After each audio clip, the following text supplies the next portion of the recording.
Mis amados hermanos, que Dios esté con ustedes bendiciendo sus vidas. Qué gozo, por una parte, el tener el privilegio de poder volver a compartir la palabra de Dios y por otro lado, un poquito de tristeza de no poder hacerlo cara a cara, estando juntos, estando participando de ese privilegio que tenemos de reunirnos para darle la gloria a Dios, reconociendo sus bondades y su misericordia. Pero sabemos que esto será temporalmente. Estamos en esta transición, esperando iniciar una nueva etapa como congregación en el local que vamos a utilizar a partir del mes de junio del presente año. En esta ocasión quiero continuar compartiendo la palabra de Dios apoyado en el capítulo 4 de la carta que el apóstol Pablo escribió a los Gálatas. Hay un contenido poderoso, en lo particular me emociona la revelación, como lo he dicho siempre, el contenido doctrinal que nosotros encontramos en las cartas apostólicas es sumamente interesante. A mí me impresiona, me llena de gozo ver cómo la revelación de la palabra se junta, cómo las piezas van encajando una con otra para establecernos en la fe, para establecernos de una manera firme en la esperanza que nos ha sido dada.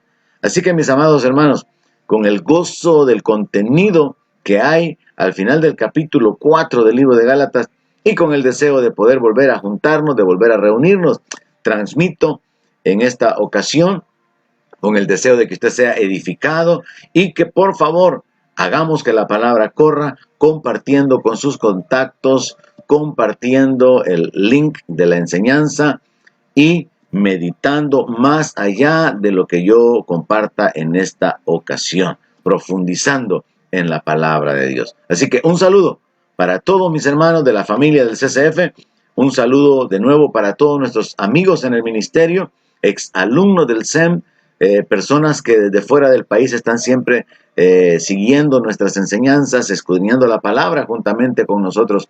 Que Dios les bendiga. Un abrazo a la distancia para todos y vámonos a la palabra de nuestro Dios.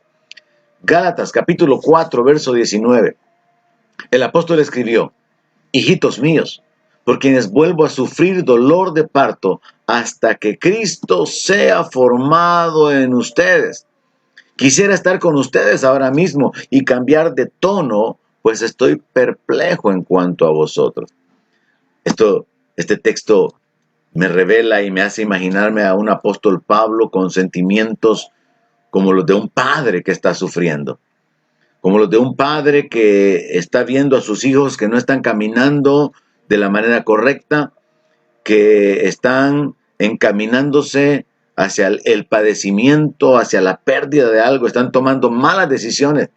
Y Pablo utiliza esta frase tremenda: sufrir dolores de parto, porque para Pablo el haber plantado iglesias implicaba exponer su vida, dedicarse de lleno a la predicación del evangelio. Pablo renunció no solamente a todo lo que él tenía en lo natural, como su ciudadanía romana, ser un judío muy reconocido, tener una posición privilegiada por haber sido instruido a los pies de Gamaliel, cosas de las cuales él dice que las tiene como basura, pero también Pablo renunció a ser un hombre normal, tener una familia, tener una esposa, tener hijos, disfrutar de la vida, involucrarse en los negocios.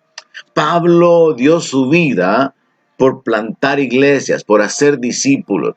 Él fue perseguido, él fue encarcelado, él fue azotado y todo eso por llevar la palabra de Dios, por causar que personas pudieran tener la entrada en el reino de los cielos.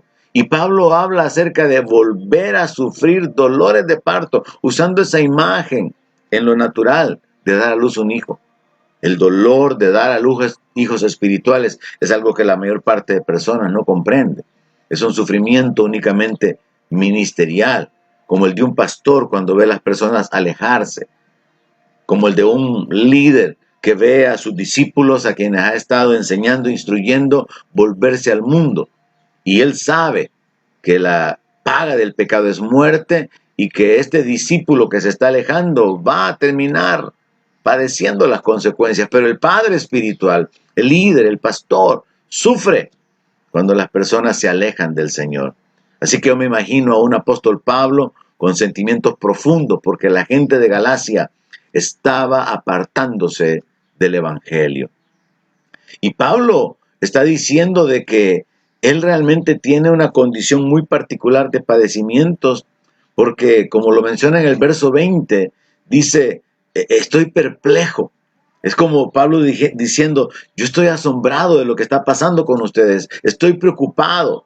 Recordemos que él ya había escrito, me temo que mi trabajo entre ustedes haya sido en vano. Ahora bien, siguiendo con la idea principal del verso 19, Pablo está hablando acerca de sufrir dolores de parto y ocupa otra frase sumamente interesante. Hasta que Cristo sea formado en vosotros. Cristo tiene que ser formado en el creyente. Cristo tiene que ser formado en nuestra vida. Y cuando yo pienso en esto, me doy cuenta que realmente es un proceso. Así como la criatura se forma en el vientre de la madre hasta que llega a la perfección como un bebé, nosotros espiritualmente tenemos que entender que estamos en un proceso donde Cristo tiene que ser formado en nosotros como discípulos. Y nosotros como ministros, hablando como pastor, trabajamos o cooperamos en el desarrollo espiritual de las personas, tratando de que Cristo sea formado en ustedes, que sea formado en todos los demás. Y al hablar de Cristo formado en los discípulos, estamos hablando del carácter, del desarrollo de esa naturaleza de santidad, de firmeza, de lealtad, de verdad, de caminar en autoridad, de caminar en la convicción de la identidad como hijo y todo aquello que tiene que ver con la posición espiritual que nos ha sido dada. Pablo tiene padecimientos internos por causa de lo que él sabe que será el fin de las decisiones que los creyentes en Galacia están tomando al apartarse de la gracia, como él lo escribe más adelante. Ahora él menciona en el verso 21, díganme, los que quieren estar bajo la ley, no han leído la ley. Esto nos hace reflexionar sobre dos aspectos importantes. Número uno, que el estar bajo la ley es una decisión. Él les pregunta, o él se refiere o se dirige a aquellos que quieren estar bajo la ley. Es una decisión cuando yo decido no depender de mi fe en Cristo para ser justificado, sino que decido depender de mi conducta, de mi fidelidad, de mis buenas obras, de mi esfuerzo humano como cristiano para poder agradar a Dios. Y el segundo aspecto es la pregunta que él hace, ¿no habéis oído la ley? El oír en la Biblia tiene una connotación de entender. No es simplemente escuchar, sino que es comprender lo que se ha escuchado. Entonces Pablo quiere entrar en un detalle sumamente interesante que a mí me emociona por causa de la conclusión que vamos a tener en la meditación de la palabra de hoy. En el verso 22, habiéndoles preguntado que si no han leído o que si no han oído la ley, mejor dicho, les dice, porque está escrito que Abraham tuvo dos hijos, uno de la esclava, el otro de la libre. Pero el de la esclava nació según la carne, más el de la libre por la promesa, lo cual es una alegoría, pues estas mujeres son los dos pactos. El uno proviene del monte Sinaí, el cual da hijos para esclavitud. Este es Agar. Mire qué interesante la pregunta del apóstol Pablo. ¿Oír la ley? ¿Conocer la ley? ¿Entender la ley? Pero lo que él está hablando está en Génesis. No está en Deuteronomio, no está en Números, no está en Levíticos. Esto no es la ley. Pero esta es la forma en la que los judíos identifican los libros del Antiguo Testamento. Y esto pues nos incluye toda la historia desde la creación del hombre, comenzando en Génesis. Es en el libro de Génesis que se encuentra la historia de Abraham. Y cualquiera podría decir, incluso un creyente con un año o menos de estar perseverando, podría decir, claro que conozco la historia de Abraham. Claro que conozco la historia acerca de sus dos hijos, Ismael e Isaac. Pero Pablo está a punto de revelar algo poderoso que nosotros tenemos que recibir en nuestro espíritu para posicionarnos como lo que somos, hijos de Dios, que es parte de lo que ya el apóstol Pablo cubrió en los textos anteriores al hablar acerca de ser hijos y de ser herederos juntamente con Cristo. Pablo está mencionando detalles relacionados con que la historia en lo natural tiene una connotación espiritual. Y entonces Pablo menciona en el verso 23 que el hijo de la esclava nació según la carne. Fue el resultado del esfuerzo humano. Fue el plan de la mente carnal. Sara le dijo a Abraham, acuéstate con mi sierva. Quizás Dios no me incluyó a mí en el plan. Quizás eso de la descendencia no tiene que ver conmigo. Es solamente tu descendencia.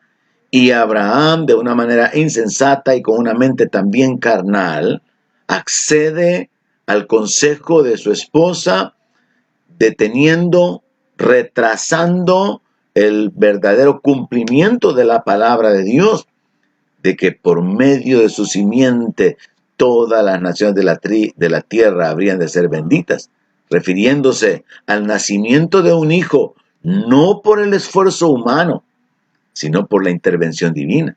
Y eso es lo que el apóstol Pablo menciona en el mismo verso 23, que el hijo de la libre, ese hijo nació por la promesa, nació por el poder de Dios, nació por la intervención divina, nació a pesar de la incapacidad de un hombre ya viejo, a pesar de la incapacidad de una mujer estéril, nació por la fidelidad y el poder de Dios para obrar milagros. Y qué tremendo cómo esto tiene que afectar nuestra vida como creyentes, entendiendo que cuando el esfuerzo humano no obtiene resultados, la intervención divina puede cambiar las cosas radicalmente. Porque para Dios no solamente no hay nada difícil, más bien no hay nada imposible.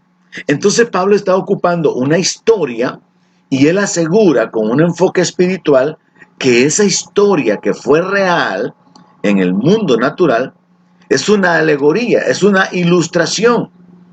Pablo está diciendo que esas dos mujeres de Abraham en realidad representan los dos pactos que Dios ha hecho, los dos grandes pactos en los que se divide la historia de la humanidad. En la Biblia hay muchos pactos. Hubieron personajes que de una manera particular tuvieron una relación con Dios y fueron parte de un pacto con Dios. Pero al hablar en términos generales de toda la humanidad, en la Biblia se reconocen dos pactos. Y es por eso que tenemos la división bíblica del Antiguo Testamento o Antiguo Pacto y el Nuevo Testamento o el Nuevo Pacto. Hablamos de la ley, hablamos de la gracia. Así que Pablo está diciendo que esta historia que fue real, que es literal, es una alegoría en el sentido de que es como una ilustración de cómo Dios ha tratado con la humanidad, y entonces claramente dice que estas dos mujeres representan los pactos de Dios. Veámoslo a partir del verso 25. Porque Agar es el monte Sinaí en Arabia y corresponde a la Jerusalén actual, pues ésta, junto con sus hijos, está en esclavitud. Mas la Jerusalén de arriba, la cual es madre de todos nosotros, es libre. Pablo está diciendo que Agar, la sierva de Sara, representa al Israel natural, al Israel carnal. Agar representa a la ciudad de Jerusalén, representa al pueblo judío físicamente, naturalmente, y revela un aspecto fundamental. Dice que ella, juntamente con sus hijos, está en esclavitud. Está en ceguera espiritual, están en debilidad, no tienen la revelación de la promesa, no tienen la revelación del nuevo pacto. Están experimentando una condición de debilidad en su condición humana, de incapacidad de agradar a Dios, de incapacidad de poder alcanzar lo que Dios ha prometido, lo que Dios quiere proveer, lo que Dios ha preparado para el pueblo que Dios ha creado para sí. Ahora dice el apóstol Pablo en el verso 26 que la Jerusalén de arriba, la cual es madre de todos nosotros, dice que es libre. Ahora, la Jerusalén de arriba entonces está representando a la iglesia, la verdadera Jerusalén, la Jerusalén invisible. Dice que es madre de todos nosotros, los creyentes. Esa Jerusalén de arriba, esa Jerusalén celestial, esa Jerusalén que según el libro de Apocalipsis va a descender literalmente a la tierra, esa Jerusalén invisible representa a la iglesia. Esa Jerusalén de arriba, la verdadera Jerusalén, representa a todos los hijos que han nacido por la promesa de Dios, que han nacido en libertad. Y espiritualmente se coloca esa frase de que esa Jerusalén de arriba es la madre de todos nosotros. No solamente es libre, sino que también sus hijos somos libres. Por el otro lado, Agar, que representa a la Jerusalén o al pueblo judío actualmente y durante todos los periodos anteriores, ha estado en esclavitud, ha caminado en debilidad.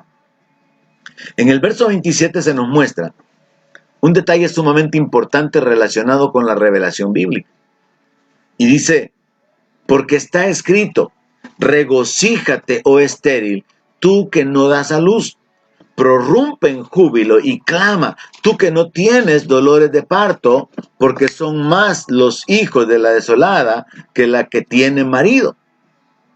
Mire, el apóstol Pablo está diciendo, por eso está escrito. O sea que aquí podemos nosotros entender algo, la importancia de la revelación dada por el Espíritu.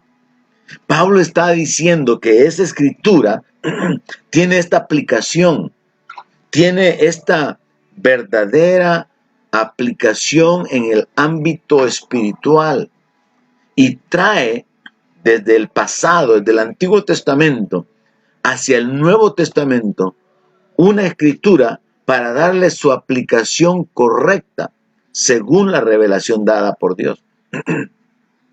La estéril, que era Sara, debería de regocijarse. Literalmente era la aplicación o el entendimiento del momento con respecto a esta palabra, cuando fue dada.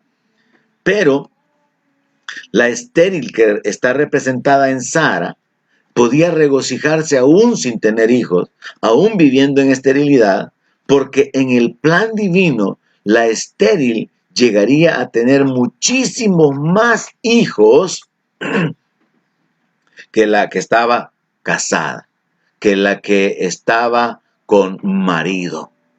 Entonces aquí podemos comprender que cuando nosotros miramos en el plano espiritual, cuando nosotros miramos con el entendimiento del plan de Dios en el mundo natural, resulta que la descendencia de Israel está representada en Agar.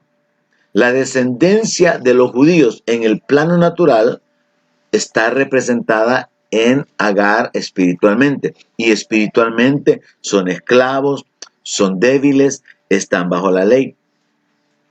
Pero la descendencia espiritual de Abraham está representada en Sara, la que no podía tener hijos, la cual posteriormente se convierte en la madre realmente del pueblo judío, pero que espiritualmente representa o está representada en la Jerusalén de arriba, la Jerusalén espiritual. Y entonces tenemos que comprender lo siguiente.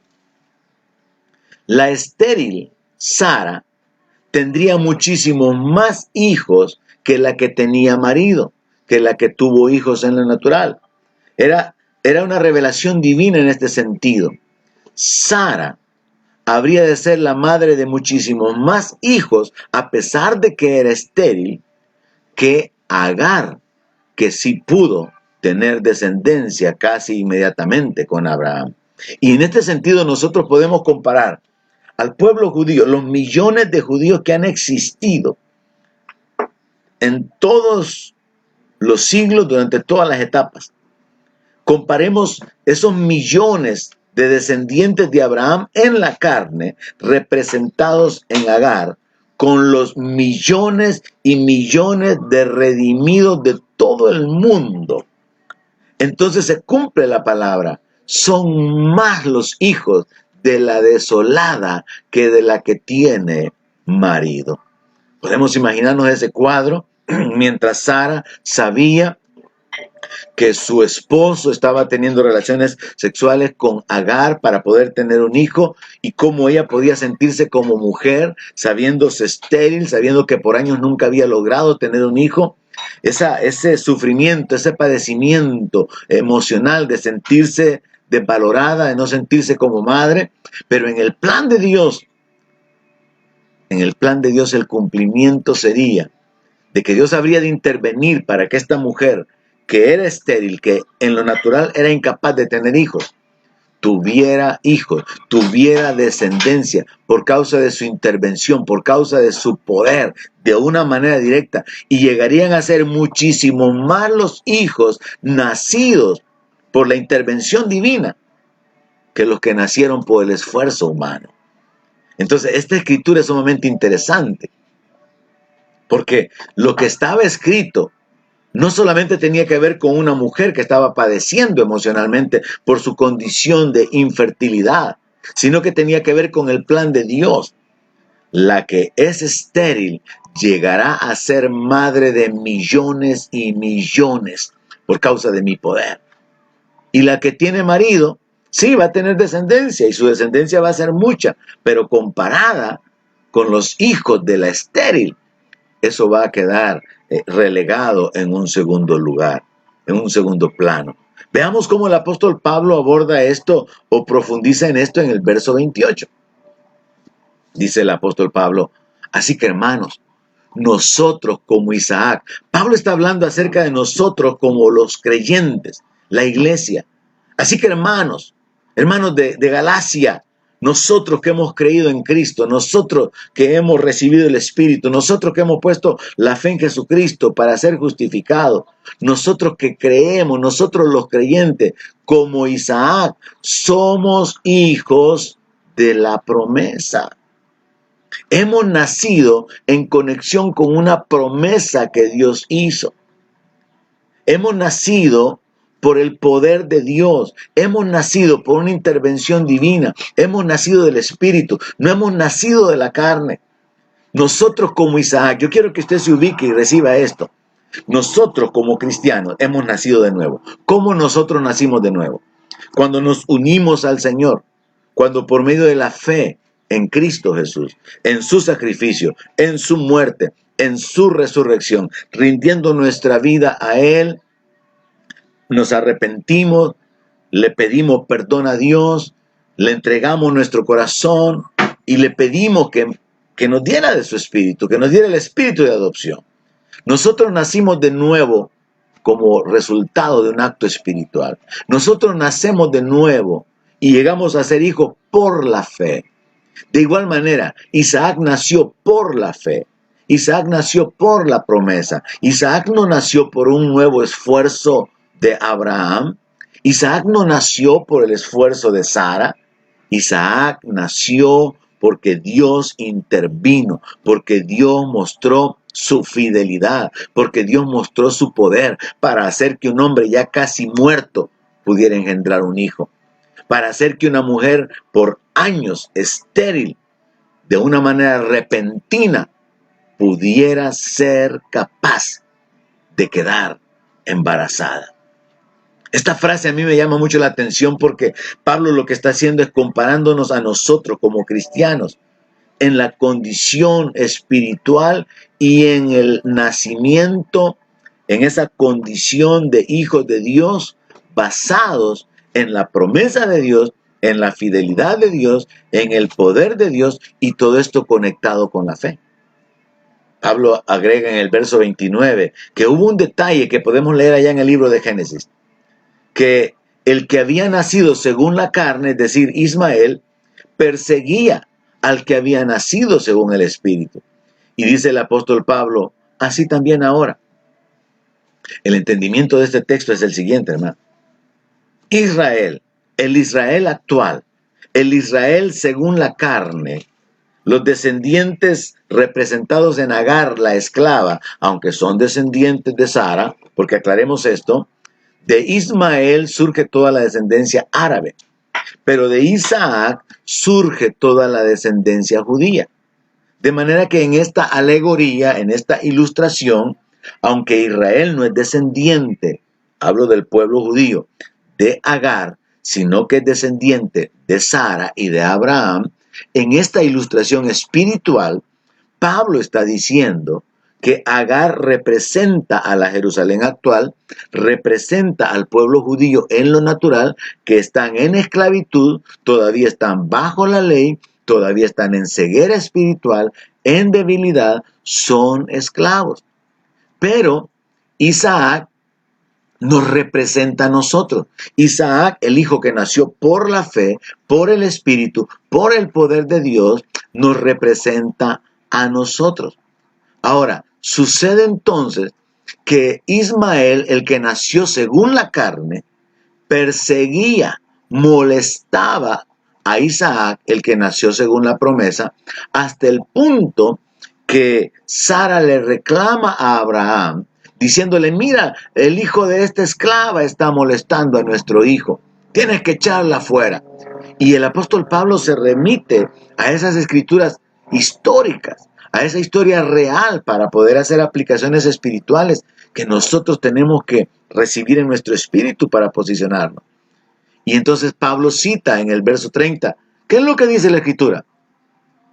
Echa fuera a la esclava y a su hijo, porque no va a heredar el hijo de la esclava con el hijo de la libre.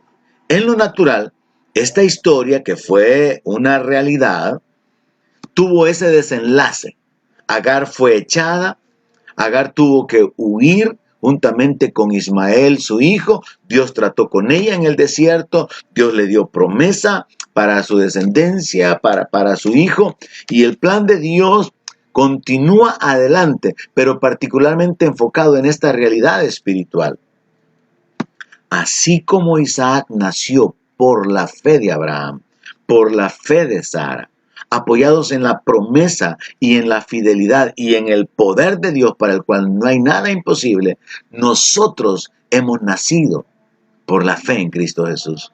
Nosotros hemos nacido de nuevo por el poder de Dios. Hemos nacido por el Espíritu de Dios. Hemos nacido para ser constituidos hijos de Dios conforme a la promesa que Dios le hizo a Abraham de que sería padre de multitudes.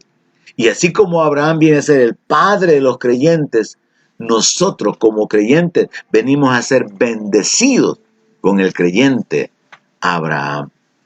Pero hay un detalle aquí, un detalle en el que quiero detenerme.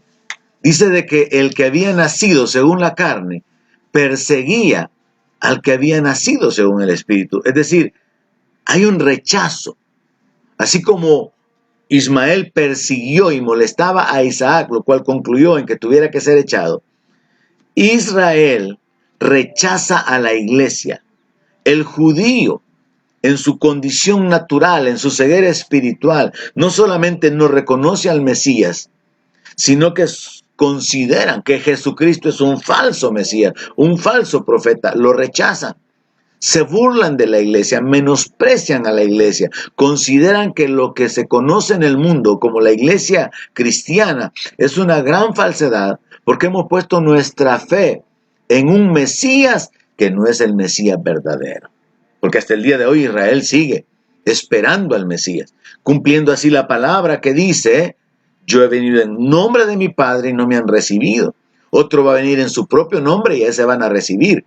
Jesús estaba hablando proféticamente del cumplimiento del pacto que Israel habrá de hacer con el anticristo.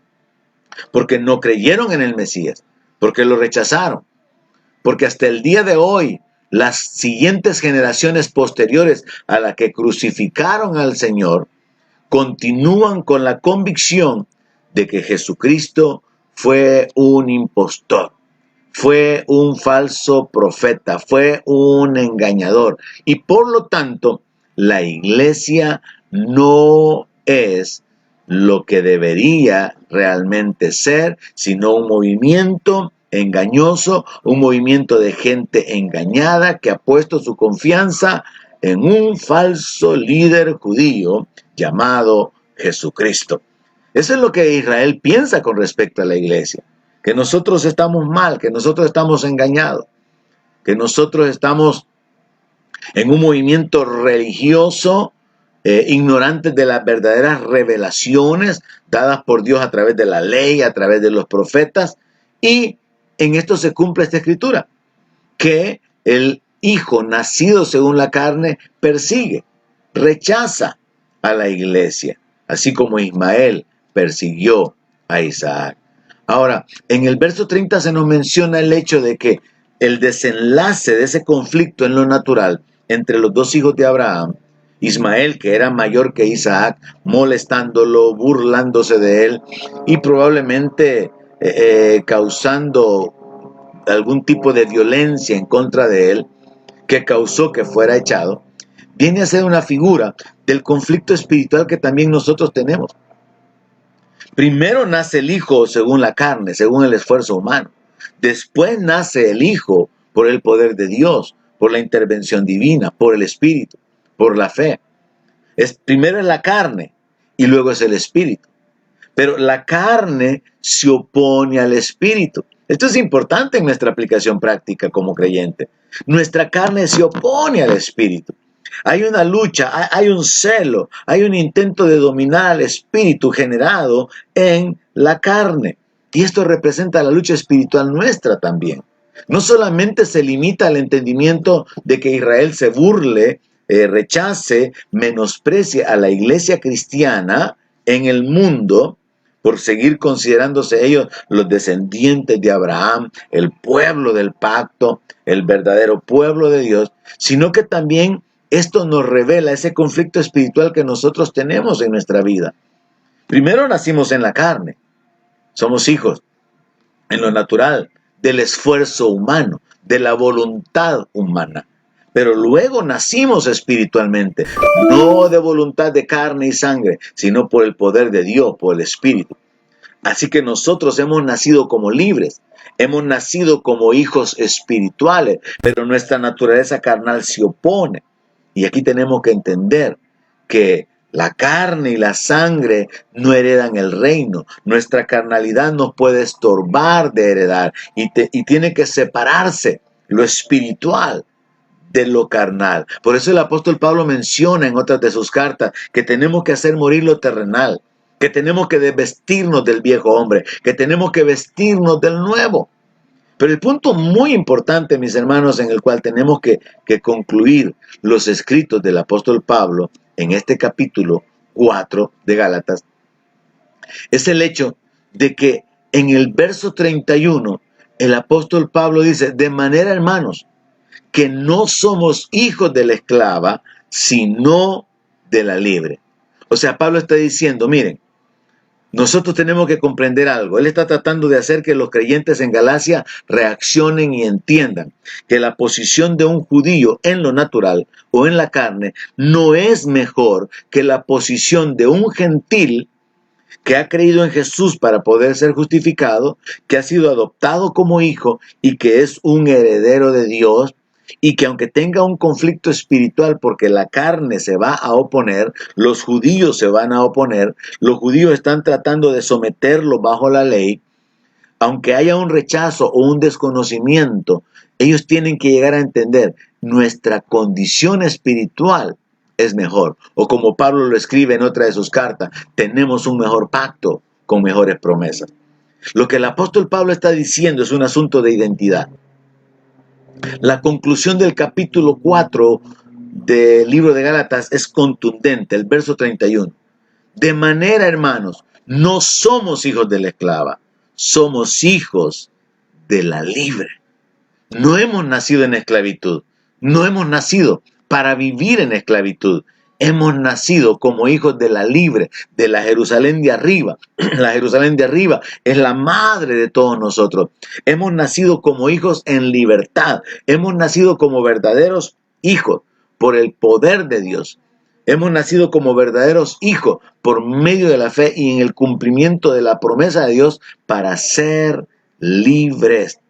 Entendiendo que el esclavo o el hijo de la esclava no hereda con el hijo de la libre, entonces nosotros tenemos que enfocarnos espiritualmente en esa batalla de nuevo y entender que mientras nosotros tenemos una mentalidad de esclavitud, mientras nosotros pretendamos seguir dependiendo de la ley, de nuestras obras, de nuestra conducta para agradar a Dios, en lugar de apoyarnos en Jesucristo únicamente, nos perdemos de ir poseyendo las promesas, nos perdemos de poder heredar lo que Dios ha traído o ha provisto para nosotros, mejor dicho.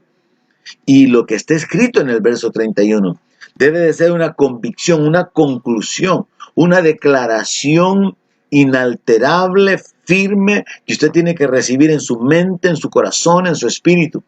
Yo soy hijo de la Jerusalén de arriba. Mi ciudadanía está arriba. Mi nombre está inscrito en el libro de la vida. No soy hijo nacido en esclavitud. Soy un hijo nacido en libertad. No soy un hijo de la esclava, ni soy un esclavo. Soy un hijo de la libre y el hijo me ha libertado. Puedo caminar, puedo vivir en libertad del temor, en libertad del poder del diablo, en libertad de la esclavitud al pecado, porque no he nacido únicamente en la carne, sino que he nacido en el espíritu y tengo armas espirituales poderosas. Mi condición ahora, aunque tengo padres naturales, mi condición ahora es que tengo un padre espiritual. Soy libre, soy un hijo de Dios, no soy esclavo, soy un heredero de Dios por medio de la fe en Jesucristo. Así que mis hermanos, concluyendo con la meditación de este día, entendamos el sufrimiento del apóstol Pablo al considerar que los creyentes en Galacia se están apartando, se están desviando de la fe, y Pablo, como un padre espiritual, está sufriendo porque sabe las consecuencias de apartarse de la fe. Pablo habla acerca de los principios espirituales escondidos en esta historia relacionada con Abraham, con Sara, con Agar, con sus hijos Ismael e Isaac. Y Pablo utiliza eso como una ilustración por el Espíritu, porque no es Pablo queriendo inventar, es Pablo revelando por el Espíritu lo que para Dios implicaba, significaba esa historia, que literalmente es una verdad con relación al nacimiento del pueblo judío por medio de la descendencia de Isaac, el cual nació por la intervención de Dios, por causa de la fe de Sara y de Abraham. Y entender esto del esfuerzo humano, el nacido de la carne, y el otro naciendo por la promesa, naciendo por el poder de Dios, que nos lleva a esa aplicación individual nuestra, de ser hijos en la carne, de nuestros padres naturales, pero de ser hijos espirituales por el poder de Dios, por el Espíritu de Dios, lo cual nos lleva a ese conflicto, a esa lucha, pero en la cual podemos ser vencedores. Es algo sumamente importante que aplicar en nuestra vida. De manera que, como lo he dicho muchas veces, no solamente se trata de leer la palabra, memorizar escrituras, sino comprender cuál es la aplicación práctica para mi vida. Y la aplicación práctica es que, entendiendo la ilustración, entendiendo que estas dos mujeres representan los dos pactos, entendiendo que Agar representa al Israel actual, a la Jerusalén actual, y que Sara representa a la Jerusalén de arriba, la ciudad celestial que va a descender con gloria, la ciudad del gran rey, y que nosotros estamos unidos a esa ciudad, nos posicionemos como hijos y sepamos que somos libres, y sepamos que solamente los libres pueden heredar, los esclavos no pueden heredar. Tenemos que renunciar a la mentalidad de esclavos. Tenemos que renunciar a la mentalidad de debilidad y tenemos que entender que es por medio de Cristo que todo lo podemos. Tenemos que entender que en Cristo estamos completos. Tenemos que entender que nosotros hemos sido justificados por la fe en Cristo, adoptados como hijos y que somos herederos juntamente con Él, conforme al plan divino, conforme al propósito de Dios.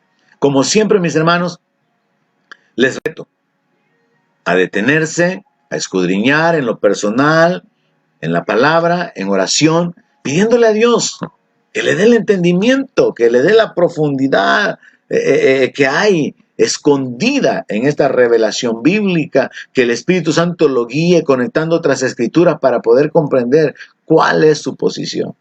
La riqueza espiritual del libro de Gálatas es impresionante. Y yo me gozo al saber cuál es mi posición en Cristo. Y me gozo de tratar o de tener el privilegio de cooperar con su crecimiento espiritual, con su entendimiento, con su crecimiento en la fe, transmitiéndole lo que Dios me ha dado, transmitiéndole el entendimiento de aquello que a través de la palabra de Dios nosotros podemos decir, esto es nuestro, somos hijos de Dios. Que Dios le bendiga, mi hermano, que Dios les bendiga, mis hermanas, y sigamos adelante. Continuamos en esta etapa que recién comenzamos ahora, en la cual por un tiempo no vamos a vernos, no vamos a poder reunirnos, pero muy pronto, junio 2, será el inicio de una nueva etapa como Centro Cristiano de Fe. Que Dios continúe bendiciendo, respaldando sus vidas, guardándoles. Ese es mi deseo. La paz de Dios, el gozo de Dios sobre cada uno de ustedes. En el nombre de Jesús. Amén.